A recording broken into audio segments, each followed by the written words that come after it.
ke-14 di Italia itu dibentuk deh kedutaan besar yang lebih bersifat resmi.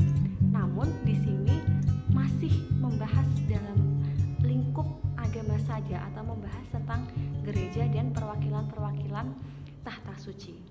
Tentang pembukaan hubungan diplomatik di dalam Konvensi Havana 1928, di situ disebutkan bahwasanya negara memiliki hak legasi.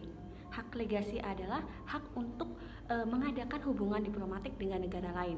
Nah, hak legasi ini ada dua. Yang pertama hak legasi aktif, yang kedua hak legasi pasif. Hak legasi aktif ini adalah hak suatu negara untuk mengirimkan perwakilannya ke negara lain, sedangkan hak legasi pasif yaitu hak negara untuk menerima perwakilan dari negara lain ke negaranya.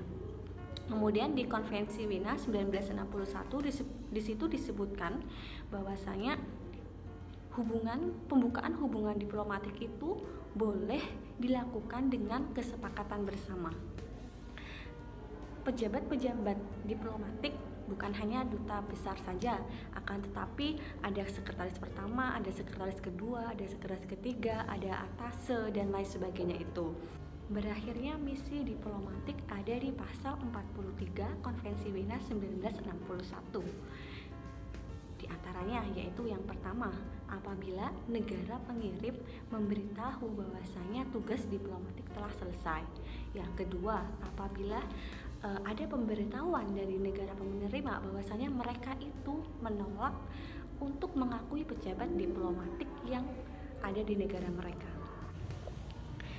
Jadi, pejabat-pejabat diplomatik mereka memiliki kekebalan dan hak istimewa yang telah diatur di Konvensi Wina, khususnya di pasal 20 sampai 38. Nah, beberapa kekebalan dan hak istimewa itu yaitu yang pertama, kekebalan pribadi. Ada di pasal 29, yaitu mereka itu tidak boleh ditangkap, mereka tidak boleh diganggu, mereka tidak boleh ditahan, dan mereka harus diperlakukan secara terhormat.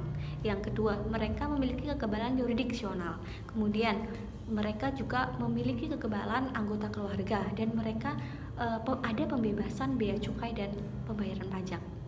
Demikian adalah pemaparan dari saya tentang hubungan diplomatik. Semoga bisa bermanfaat. Sekian. Wassalamualaikum warahmatullahi wabarakatuh.